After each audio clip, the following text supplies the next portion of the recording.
Rivers as intermediaries between land and sea. To a large view, rivers appear in two aspects. They are either part of the general water envelope of the earth, extensions of seas and estuaries back into the uphill reaches of the land, feeders of the ocean, routes which it spreads out over the surface of the continents, not only to gather its nourishment from ultimate sources in spring and glacier, but also to bring down to the coast the land-borne products of the interior to feed a seaborne commerce. Or rivers are one of the landforms, merely water-filling valley channels, serving to drain the fields and turn the mills of men. In the first aspect, their historical importance has been both akin and linked to that of the ocean, despite the freshness and smaller volume of their waters and the unvarying direction of their currents.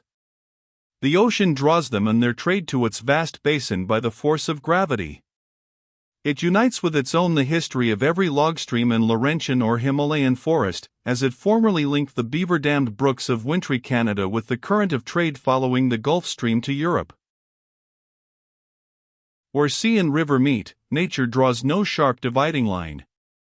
Here the indeterminate boundary zone is conspicuous. The fresh water stream merges into brackish estuary, estuary into saltier inlet and inlet into briny ocean.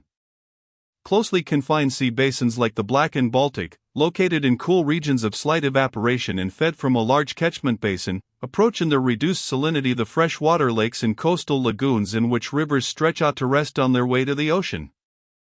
The muddy current of the Yangtze Kiang colors the Yellow Sea, and warns incoming Chinese junks of the proximity of land many hours before the low-lying shores can be discerned. 630 Columbus, sailing along the Caribbean coast of South America off the Orinoco mouth, found the ocean waters brackish and surmised the presence of a large river and therefore a large continent on his left. 631.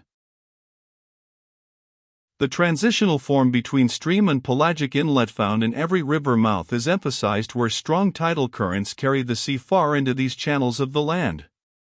The tides move up the St. Lawrence River 430 miles, 700 kilometers, or halfway between Montreal and Quebec, and up the Amazon 600 miles, 1,000 kilometers. Owing to their resemblance to pelagic channels, the estuaries of the American rivers with their salty tide were repeatedly mistaken, in the period of discoveries, for the Northwest Passage to the Pacific. Newport in 1608 explored the broad sluggish course of the James River in his search for a Western Ocean. Henry Hudson ascended the Hudson River almost as far as Albany, before he discovered that this was no maritime pathway, like the Bosporus or Dardanelles, leading to an ulterior sea. The long tidal course of the St. Lawrence westward into the heart of the continent fed Lascelles' dream of finding here a water route to the Pacific, and fixed his village of La Chine above the rapids at Montreal as a signpost pointing the way to the Indies and Cathay. In the same way, a tidal river at the head of Cook's Inlet on the Alaskan coast was mistaken for a northeast passage, not by Captain Cook but by his fellow officers, on his Pacific voyage of 1776 to 1780, and it was followed for several days before its character as a river was established. 632. Sea navigation merges into river navigation. Rivers have always been the great intermediaries between land and sea, for in the ocean all find their common destination. Until the construction of giant steamers in recent years, sea navigation has always passed without break into river navigation. Sailing vessels are carried by the trade winds 600 miles up the Orinoco to San Fernando. Alexander's discovery of the Indus River led by almost inevitable sequence to the rediscovery of the Eastern Sea Route, which in turn ran from India through the Strait of Oman and the Persian Gulf up the navigable course of the Euphrates to the elbow of the river at Thapsacus. Enterprising seafolk have always used rivers as natural continuations of the marine highway into the land. The Humber estuary and its radiating group of streams led the invading Angles in the 6th century into the heart of Britain. 633 The long navigable courses of the rivers of France exposed that whole country to the depredations of the piratical Northmen in the 9th and 10th centuries. Up every river they came, up the Scheldt into Flanders, the Seine to Paris and the Marne to Meaux, up the Loire to Orleans, the Garonne to Toulouse and the Rhône to Valence. 634 So the Atlantic rivers of North America formed the lines of European exploration and settlement. The St. Lawrence brought the French from the ocean into the Great Lakes Basin, whose low, swampy watershed they readily crossed in their light canoes to the tributaries of the Mississippi, and scarcely had they reached the Father of Waters before they were planting the flag of France on the Gulf of Mexico at its mouth. The Tupi Indians of South America, a genuine water race, moved from their original home on the Paraguay headstream of the La Plata down to its mouth, then expanded northward along the coast of Brazil in their small canoes to the estuary of the Amazon, thence up its southern tributary, the Tapajos, and in smaller numbers up the main stream to the foot of the Andes, where detached groups of the race are still found. 635 So the migrations of the Carib River tribes led them from their native seats in eastern Brazil down the Xingu to the Amazon, thence out to sea and along the northern coast of South America, thence inland once more, up the Orinoco to the foot of the Andes, into the lagoon of Maracaibo and up the Magdalena. Meanwhile, their settlements at the mouth of the Orinoco threw off spores of pirate colonies to the adjacent islands and finally, in the time of Columbus, to Puerto Rico and Haiti. 636, see map page 101. Historical importance of seas and oceans influenced by their debouching streams. So intimate is this connection between marine and inland waterways, that the historical and economic importance of seas and oceans is noticeably influenced by the size of their drainage basins and the navigability of their debouching rivers. This is especially true of enclosed seas. The only historical importance attached to the Caspian's inland basin is that inherent in the Volga's mighty stream. The Mediterranean has always suffered from its paucity of long river highways to open for it a wide hinterland. This lack checked the spread of its cultural influences and finally helped to arrest its historical development. If we compare the record of the Adriatic and the Black Seas, the first a sharply walled cul-de-sac, the second a center of long radiating streams, sending out the Danube to tap the backcountry of the Adriatic and the Dnieper to draw on that of the Baltic, we find that the smaller sea has had a limited range of influence, a concentrated brilliant history, precocious and short-lived as is that of all limited areas, that the Euxine has exercised more far-reaching influences, despite a slow and still unfinished development. The Black Sea rivers in ancient times opened their countries to such elements of Hellenic culture as might penetrate from the Greek trading colonies at their mouths, especially the Greek forms of Christianity. It was the Danube that in the 4th century carried Arianism, born of the philosophic niceties of Greek thought, to the barbarians of southern Germany, and made Unitarians of the Burgundians and Visigoths of southern Gaul. 637 The Dnieper carried the religion of the Greek Church to the Russian princes at Kiev, Smolensk, and Moscow.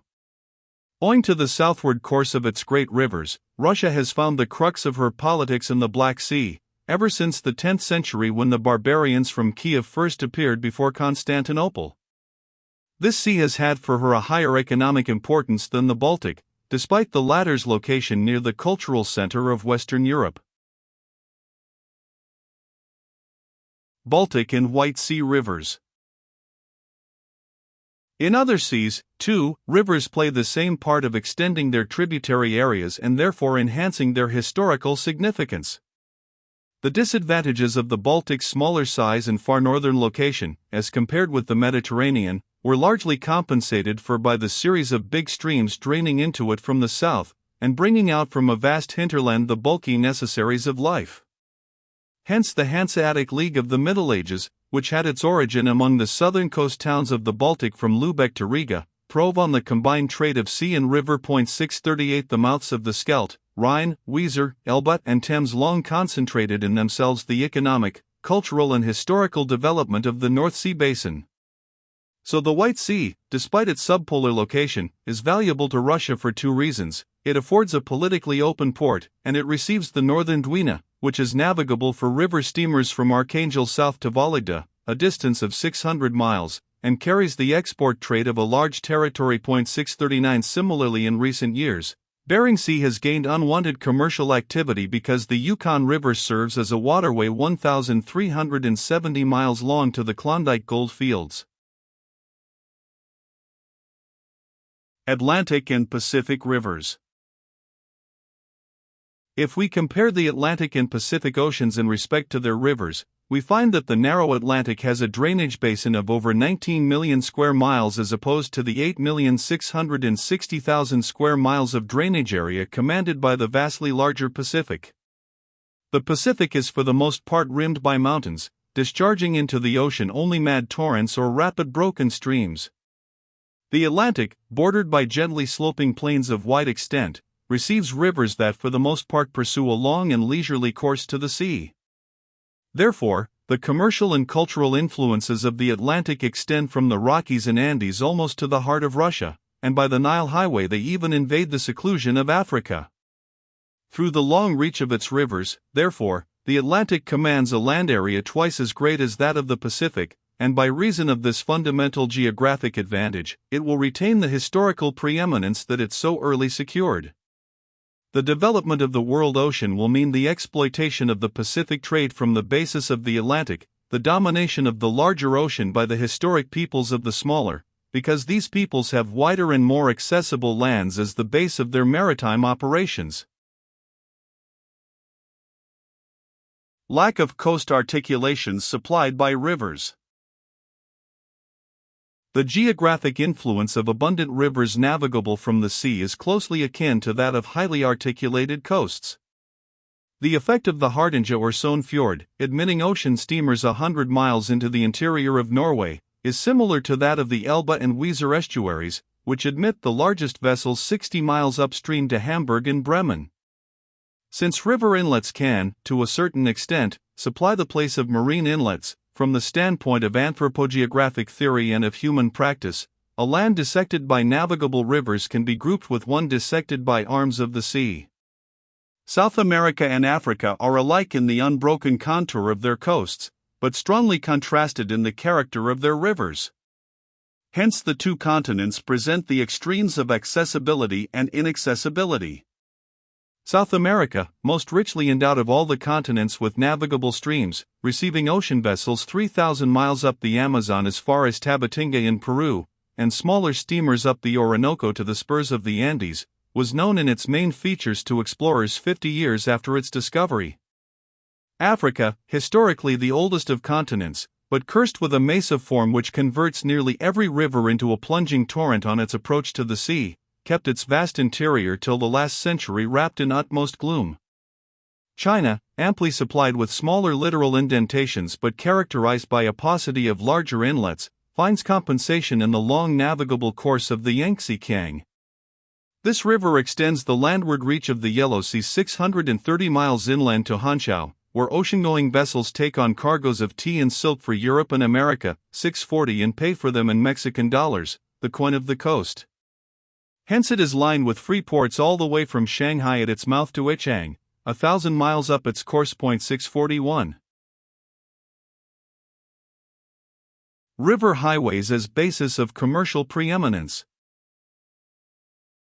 Navigable rivers opening passages directly from the sea are obviously nature-made gates and paths into wholly new countries, but the accessibility with which they endow a land becomes later a permanent factor in its cultural and economic development, a factor that remains constantly though less conspicuously operative when railroads have done their utmost to supplant water transportation. The importance of inland waterways for local and foreign trade and intercourse has everywhere been recognized. The peoples who have long maintained preeminence among the commercial and maritime nations of the world have owed this in no small part to the command of these natural highways, which have served to give the broad land basis necessary for permanent commercial ascendancy. This has been the history of England, Holland, France, and the recent record of Germany. The medieval League of the Rhine cities flourished by reason of the Rhone-Line highway across Western Europe. The Hanseatic League, from Bruges all the way east to Russian Novgorod, owed their brilliant commercial career, not only to the favorable maritime field and the enclosed sea basins in front of them, but also to the series of long navigable rivers behind them from the Scheldt to the Neva and Volchov. Wherefore we find the League, originally confined to coast towns, drawing into the Federation numerous cities located far up these rivers, such as Ghent, Cologne, Magdeburg, Breslau, Krakow, Pskov, and Novgorod. 642. Importance of rivers in large countries. In countries of large area, where commerce and intercourse must cover great distances, these natural and therefore cheap highways assume paramount importance, especially in the forest and agricultural stages of development, when the products of the land are bulky in proportion to their value. Small countries with deeply indented coasts, like Greece, Norway, Scotland, New England, Chile, and Japan, can forego the advantage of big river systems, but in Russia, Siberia, China, India, Canada, the United States, Venezuela, Brazil, and Argentina, the history of the country, economic and political, is indissolubly connected with that of its great rivers.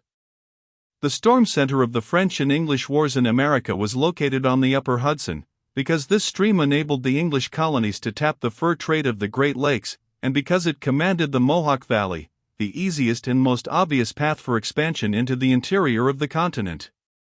The Spanish, otherwise confining their activities in South America to the Caribbean district and the civilized regions of the Andean highlands, established settlements at the mouth of the La Plata River, because this stream afforded an approach from the Atlantic side toward the Potosi mines on the Bolivian plateau. The Yangtze Kiang, that great waterway leading from the sea across the breadth of China and the one valuable river adjunct of maritime trade in the whole Orient, was early appropriated by the discerning English as the British sphere of influence. Rivers as highways of expansion. No other equally large area of the earth is so generously equipped by nature for the production and distribution of the articles of commerce as southern Canada and that part of the United States lying east of the Rocky Mountains. The simple build of the North American continent, consisting of a broad central trough between distant mountain ranges, and characterized by gentle slopes to the Atlantic Ocean and the Gulf of Mexico, has generated great and small rivers with easygoing currents, that everywhere opened up the land to explorer, trader, and settler. The rate of expansion from the Europe-fronting shore of the continent was everywhere in direct proportion to the length of the rivers first appropriated by the colonists. North of Chesapeake Bay, the lure to landward advance was the fur trade. The Atlantic rivers of the coast preempted by the English were cut short by the Appalachian Wall. They opened up only restricted fur fields which were soon exhausted, so that the migrant trapper was here early converted into the agricultural settler, his shifting campfire into the hearthstone of the farmhouse. Expansion was slow but solid. The relatively small area rendered accessible by their streams became compactly filled by the swelling tide of immigrants and the rapid natural increase of population. In sharp contrast to this development, the long waterway of the St. Lawrence and the Great Lakes leading to the still vaster river system of the Mississippi betrayed the fur-trading French into excessive expansion, and enabled them to appropriate but not to hold a vast extent of territory. 100 years after the arrival of Champlain at Montreal, they were planting their fur stations on Lake Superior and the Mississippi, 1,400 miles, 2,300 kilometers, back from the coast, at a time when the English settlements had advanced little beyond tidewater. And when after 1770 the westward movement swept the backwoodsmen of the English colonies over the Appalachian barrier to the Ohio, Cumberland, and Tennessee, these long westward flowing streams carried them rapidly onto the Mississippi, communicated the mobility and restlessness of their own currents to the eager pioneer, and their capacity to master great distances, so that in 40 short years, by 1810, settlements were creeping up the western tributaries of the Mississippi. The abundant water communication in the Mississippi Valley, which even for present large river craft contains 15,410 miles of navigable streams and which had therefore a far greater mileage in the day of canoe and flatboat, afforded outlet for bulky, backwoods produce to the sea at New Orleans. When the English acquired Canada in 1763, they straightway fell under the sway of its harsh climate and long river systems. Taking up the life of the fur trader, they followed the now scarcer pelts from the streams of Superior westward by Lake Winnipeg and along the path of the Saskatchewan River straight to the foot of the Rockies. Siberian rivers and Russian expansion. Rivers have played the same part in expediting Russian expansion across the wide extent of Siberia.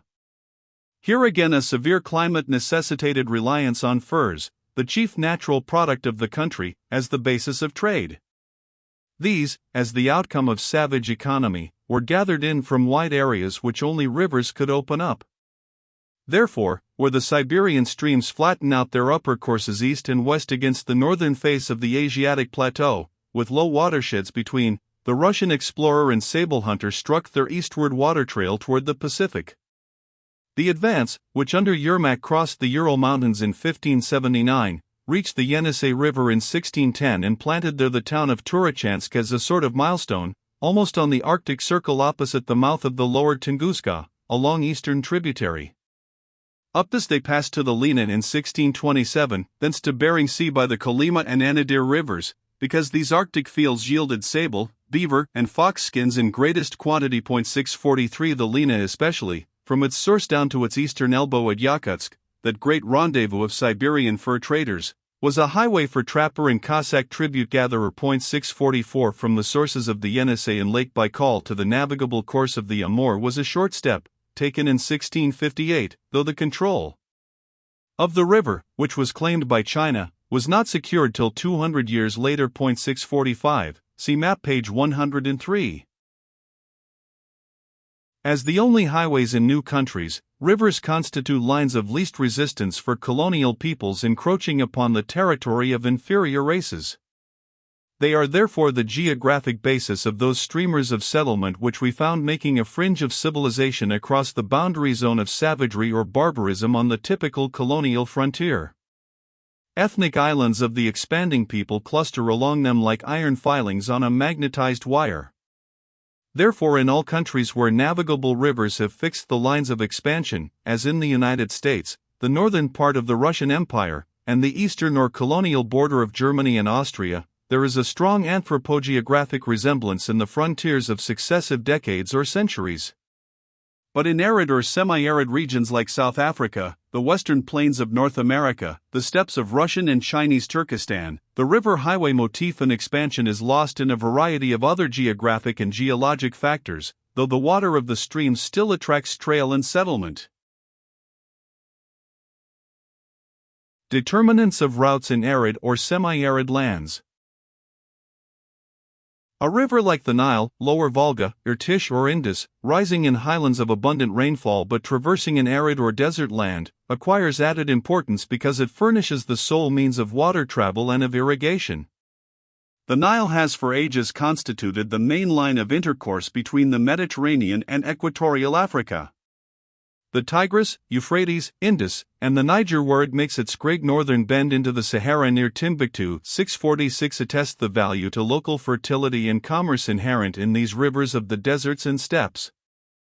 Such rivers are always oasis makers, whether on their way to the sea they periodically cover a narrow floodplain like that of the Nile, or one 90 miles wide, like that of the Niger's inland delta above Timbuktu, 647, or whether they emerge into a silent sea of sand, like the Murghab of Russian Turkestan, which spreads itself out to water the gardens of Merv.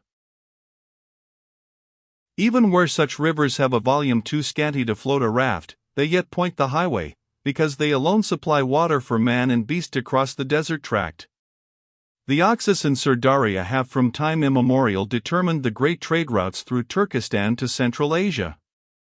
The Platte, Arkansas, Cimarron, and Canadian rivers fixed the course of our early western trails across the arid plains to the foot of the Rockies, and beyond this barrier the California Trail followed the long-drawn oasis formed by the Humboldt River across the Nevada desert. The Gila River guided the first American fur-trapping explorers across the burning deserts of Arizona to the Pacific, and the succession of waterholes in the dry bed of the Mojave River gave direction to the Spanish Trail across the Mojave Desert towards Los Angeles.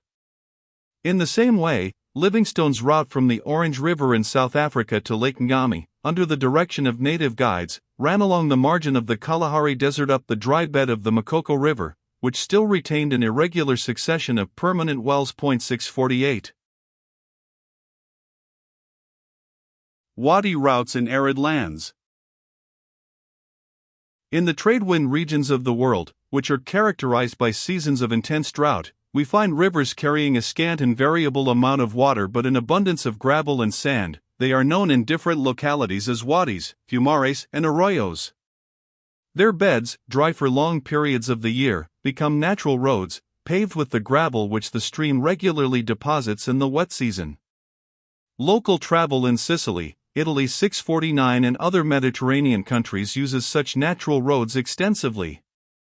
Trade routes across the plateau of Judea and Samaria follow the wadis, because these give the best gradient and the best footing for the ascent. 650 wadis also determine the line of caravan routes across the highlands of the Sahara.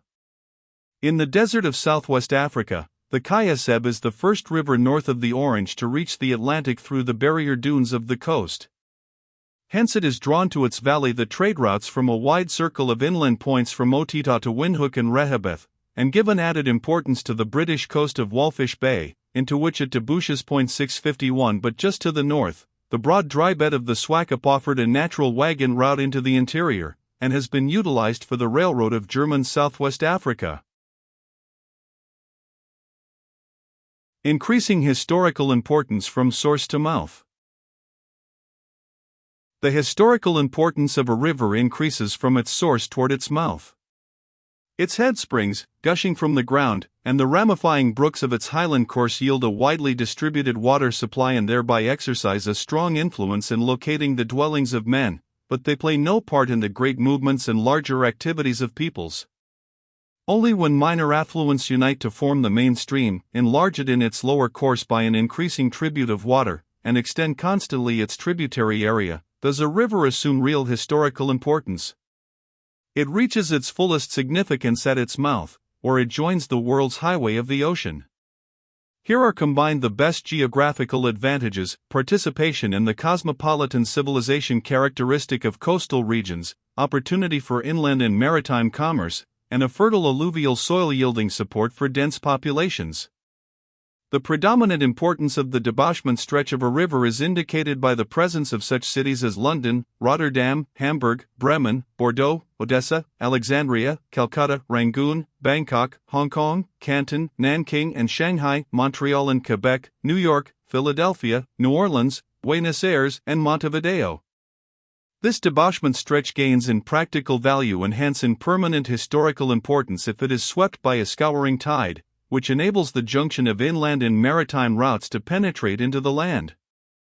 Even Strabo recognized this value of tidal reaches. 652 Hence in tideless basins like the Baltic and Caribbean, the great river ports have to advance coastward to meet the sea, and the lower course of even mighty streams like the Volga and Nile achieve a restricted importance. 653. The control of a river mouth becomes a desideratum or necessity to the upstream people.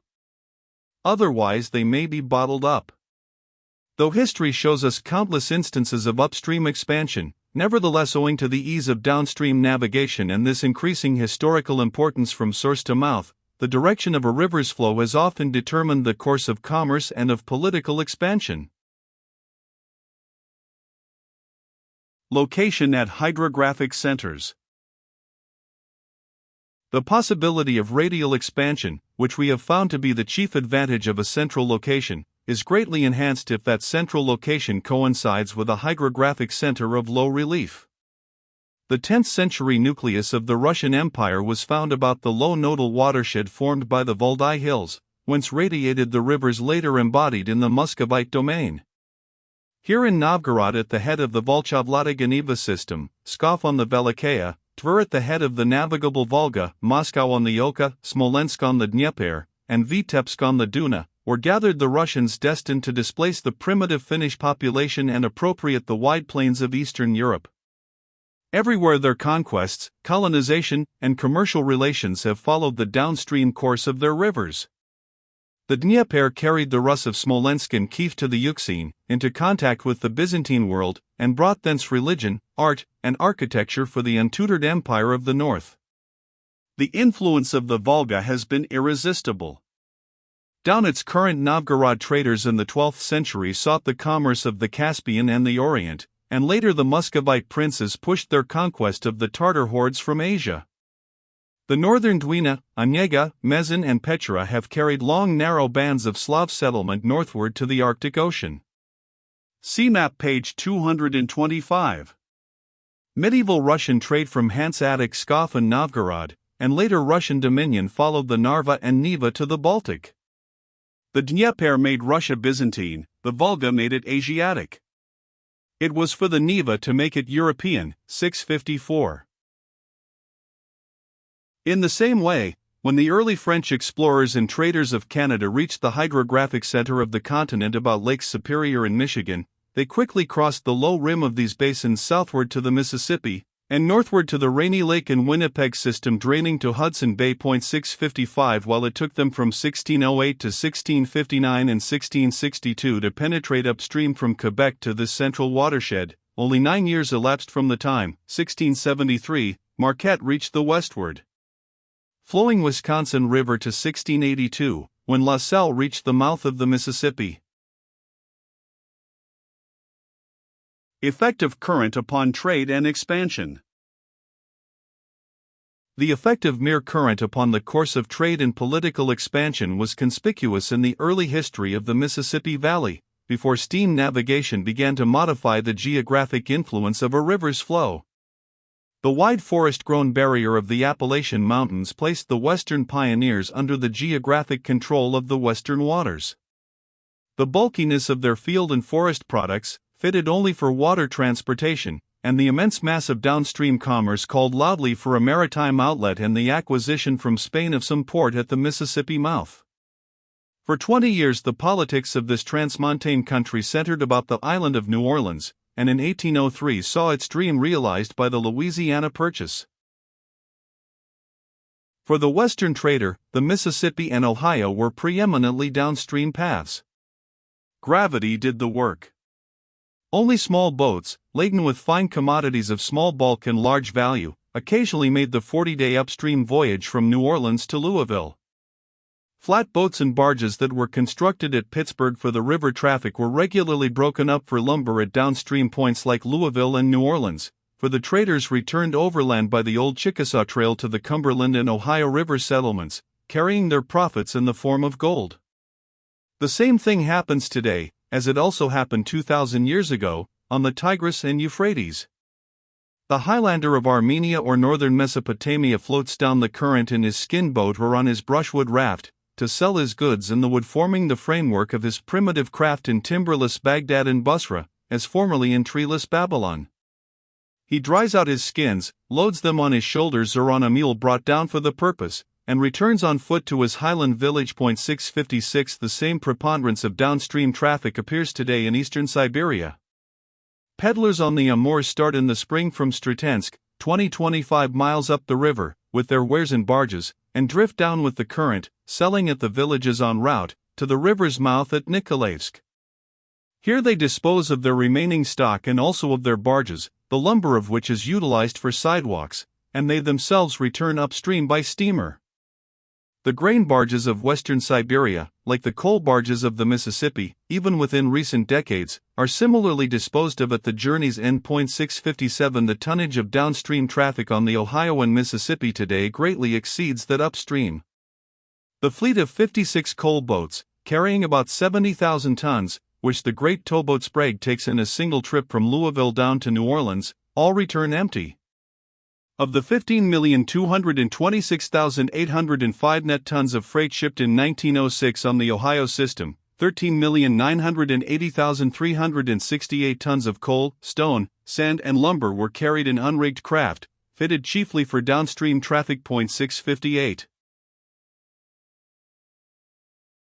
Importance of mouth to upstream people.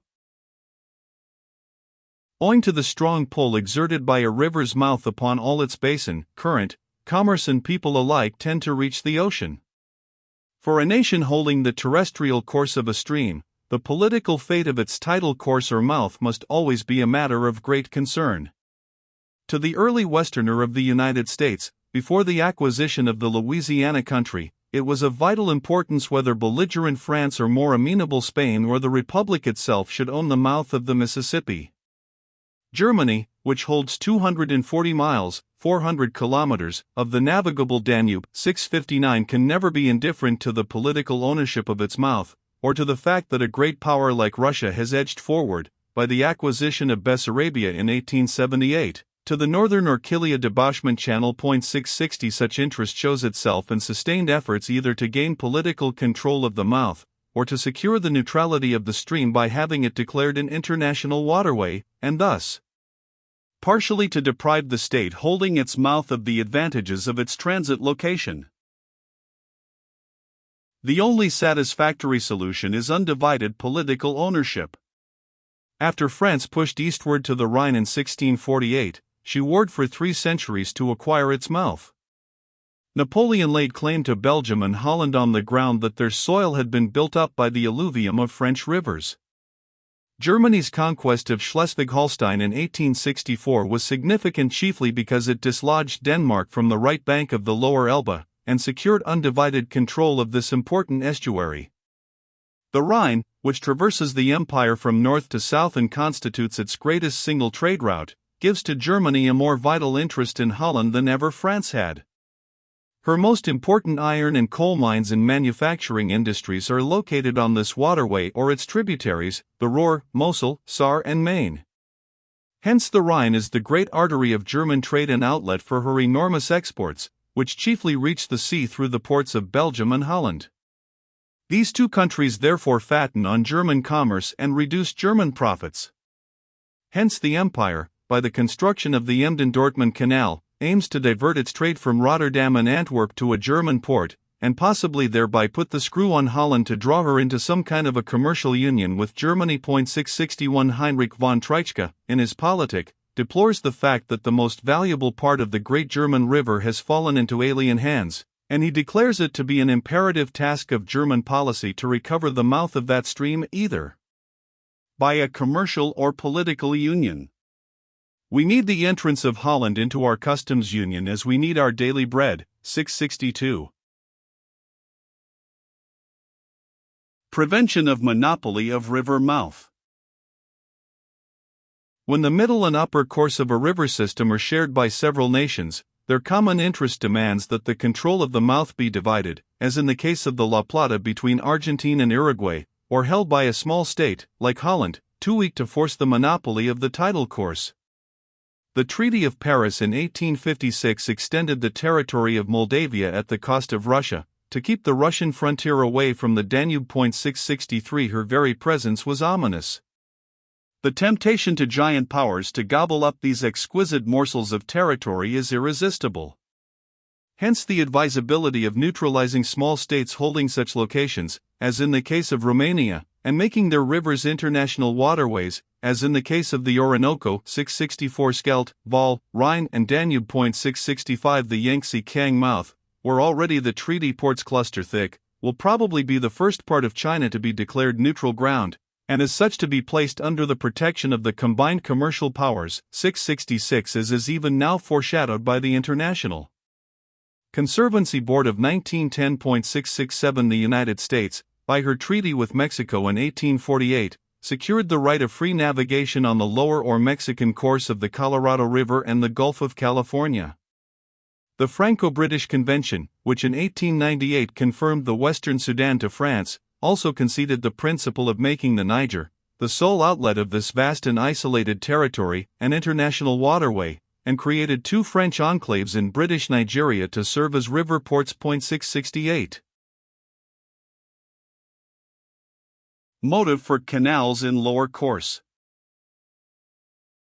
The mouth of a large river system is the converging point of many lines of inland and maritime navigation. The interests of commerce, especially in its earlier periods of development, demand that the contact here of river and sea be extensive as possible. Nature suggests the way to fulfill this requirement. The sluggish lowland current of a river, on approaching sea level, throws out distributaries that reach the coast at various points and form a network of channels, which can be deepened and rendered permanent by canalization. In such regions, the opportunity for the improvement and extension of waterways has been utilized from the earliest times. The ancient Egyptians, Chaldeans, East Indians, and the Gauls of the Lower Po for thousands of years canaled the waters of their deltas and coastal lowlands for the combined purpose of irrigation, drainage, and navigation. The Great Canal System of China, constructed in the 7th century primarily to facilitate inland intercourse between the northern and central sections of the empire, extends from the sea at Hangzhou 700 miles northward through the coastal alluvium of the Yangtze Kiang, Honghe, and Peiho to Tientsin, the port of Peking. Only the canal system of the center, important both for the irrigation of the fertile but porous loess and for the transportation of crops, is still in repair. Here the meshes of the canal network are little more than half a mile wide. Farmers dig canals to their barns and bring in their produce in barges instead of hay wagons. 669 Holland, where the ancient Romans constructed channels in the Rhine Delta and where the debouchement courses of the Rhine, Meuse, and Scheldt present a labyrinth of waterways, has today 1903 miles, 3,069 kilometers, of canals, which together with the navigable rivers, have been important geographic factors in the historical preeminence of Dutch foreign commerce. So on the lower Mississippi, in the greatest alluvial area of the United States, the government has expended large sums for the improvement of the passes and bayous of the river. The Barataria, Atchafalaya, Terrebonne, Black, Teche and Lafourche bayous have been rendered navigable, and New Orleans has been given canal outlets to the sea through Lakes Salvador, Pontchartrain, and Bourne. Watershed canals. As the dividing channels of the lower course point to the feasibility of amplifying the connection with the ocean highway, so the spreading branches of a river's source, which approach other headwaters on a low divide, suggest the extension of inland navigation by the union of two such drainage systems through canals.